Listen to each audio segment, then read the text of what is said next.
आज हम दुनिया के सबसे बड़े मोटिवेशनल स्पीकर स्वयं भगवान श्री कृष्ण के उपदेशों से रची गई ग्रंथ श्रीमद् भागवत गीता को समझेंगे, जिसका ज्ञान स्वयं भगवान श्री कृष्ण द्वारा महाभारत जैसे धर्म युद्ध को जीतने के लिए अर्जुन को दिया गया था। श्रीमद् भागवत गीता का ज्ञान का मकसद सिर्फ युद्ध भूमि में जीतना नहीं है, बल्कि एक इंसान की जिंदगी में जितने भी तरह की चुनौतियां आती है, हर चुनौतियों से जीतने के लिए भगवान श्री कृष्ण ने अर्जुन को श्रीमद् भागवत गीता जैसे ज्ञान का प्रदान किया था। इसीलिए श्रीमद् भागवत गीता का ज्ञान को समझना आज भी हमारे लिए उतना ही जरूरी है जितना महाभारत के युद्ध के समय स्वयं अर्जुन को था।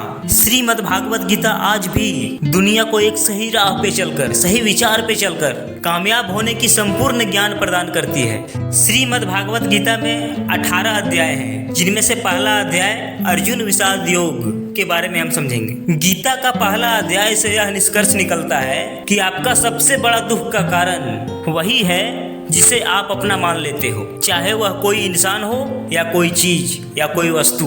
उदाहरण के लिए समझते हैं, इस दुनिया में न जाने कितने लोग डेली मर जाते हैं, चाहे वो रोड एक्सीडेंट से, चाहे कोई बीमारी से, लेकिन क्या आप सब पर कभी कोई फर्क पड़ता है? क्या हम सब पर कभी कोई फर्क पड़ता है? नहीं। और अगर फर्क पड़ता भी है तो सिर्फ ऊपर लेवल से।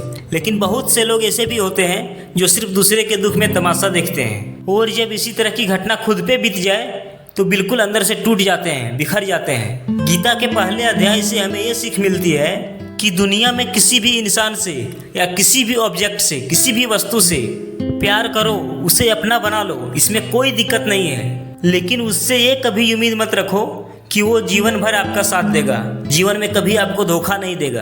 अगर आप किसी भी इंसान से यही उम्मीद करते हैं कि आपको वह जीवन भर साथ देगा, तो इस तरह की थिंकिंग ही गलत है।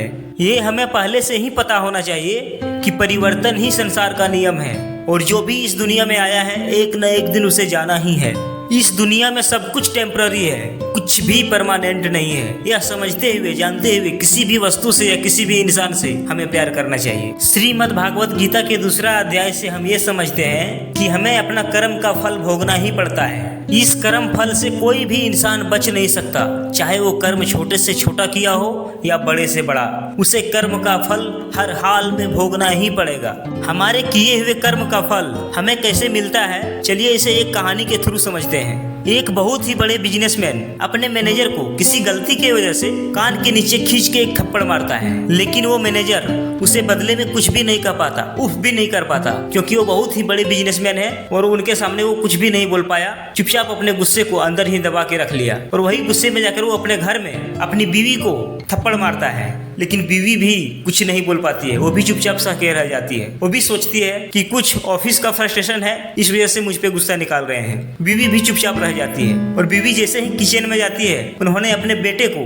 थप्पड़ मारती है। बेवजह बिना मतलब के अपना गुस्सा अपने बेटे पे निकाल देती है, लेकिन उसका बेटा भी कुछ नहीं बोल पाता है कि अपने माँ को ही क्या बोलेंगे, और वो भी अपना गुस्सा अपने अंदर रख लेता है। और जब वो बाहर निकलता है तो रोड के साइड में एक कुत्ता बैठा हुआ मिलता है उसे, और उस कुत्ते को वो जोर से लात मारता है। लेकिन वो कुत्ता जोर से चिल्लाता हुआ, भागता हुआ दौड़ के जाता है, किसी एक इंसान को पैर में जोर से काट लेता है। और वो इंसान वही था, वही बिजनेसमैन जिन्होंने अपने मैनेजर को थप्पड़ मारा था। इस कहानी से हमें यह समझ आता है कि आपका किया हुआ कर्म आप तक हर हाल में पहुंचेगा, चाहे वह किसी भी रूप में पहुंचे। और दूसरी बात, जब कोई एक इंसान कर्म करता है तो उसका असर पूरा ह्यूमैनिटी पे होता है, पूरे इंसान पे होता है, और पूरा समाज मिलकर के जो गलती करता है उसका असर किसी एक पे होता है। शहरों में इतना पोल्यूशन होता है जिसकी वजह से एक नई बीमारी पैदा होती है, और वो बीमारी किसी ऐसे बच्चे को हो जाती है जो अभी माँ के पेट में ही है, माँ के पेट के अंदर से ही उसको बीमारी लग जाती है, या तो बाहर होते ही हो जाती है। तो क्या उस बच्चे का कसूर है? इसमें कसूर पूरे समाज का होता है, जिन्होंने शहर को पोल्यूटेड बनाया है। अपने जीवन का संचालन करने के लिए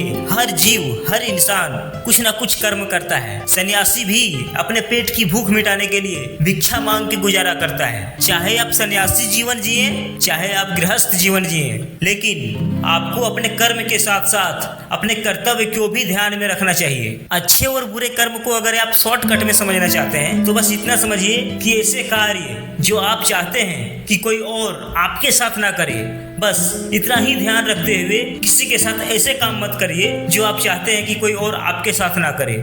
श्रीमद् भागवत गीता के तीसरे अध्याय के अनुसार इंसान को हमेशा प्रेजेंट मोमेंट में जीना चाहिए, हमेशा आज में जीना चाहिए, क्योंकि आप चाह कर भी अपने पास्ट में और फ्यूचर में नहीं जा सकते, ना ही कुछ बदल सकते हैं। आपके जीवन काल के पास्ट में जो कुछ भी हुआ है आप उसे ना ही सुधार कर सकते हैं, ना ही आप किसी तरह से चेंज कर सकते हैं। अपने पास्ट से आप सिर्फ सीख सकते हैं कि हमें क्या करना चाहिए और क्या नहीं करना चाहिए। अपने एक्सपीरियंस के बेस पे अपने पास्ट से सीख करके और अपने फ्यूचर को देखते हुए कि फ्यूचर में हमें क्या बनना है और क्या करना है, उसके अकॉर्डिंग आपको प्रेजेंट में हमेशा एक्शन लेना है, हमेशा कार्य करना है। अपने भूतकाल और भविष्य काल में जीने वाला इंसान कभी भी अपने वर्तमान में खुश नहीं रह सकता, क्योंकि उसे एक तरफ पास्ट की गलतियां रुलाएगी तो दूसरी तरफ फ्यूचर की चिंता उसे सताएगी। इसीलिए पास्ट में चाहे आपसे कुछ गलतियां हुई या किसी ने आपके साथ गलत किया, आपको छोड़ दिया या किसी भी तरह से आपको धोखा दिया,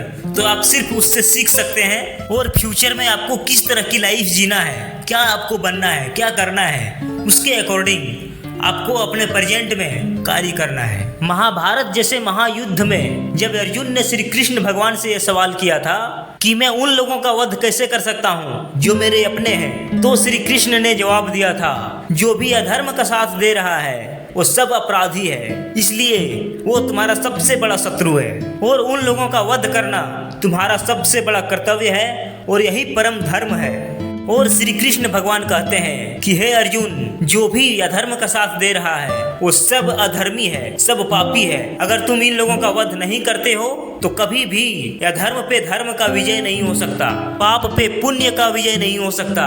इसीलिए यह धर्मी का वध करना तुम्हारा परम कर्तव्य है और मेरा मकसद भी। तो चलिए दोस्तों, आज के लिए इतना ही, मिलते हैं अगले वीडियो में और मैं जल्द ही श्रीमद् भागवत गीता के अगला अध्याय आपके साथ लेके आऊंगा। अगर आप मेरे चैनल पे नए हैं तो प्लीज सब्सक्राइब कर लीजिए और लाइक कमेंट करके शेयर भी कर दीजिए। जय हिंद, जय भारत।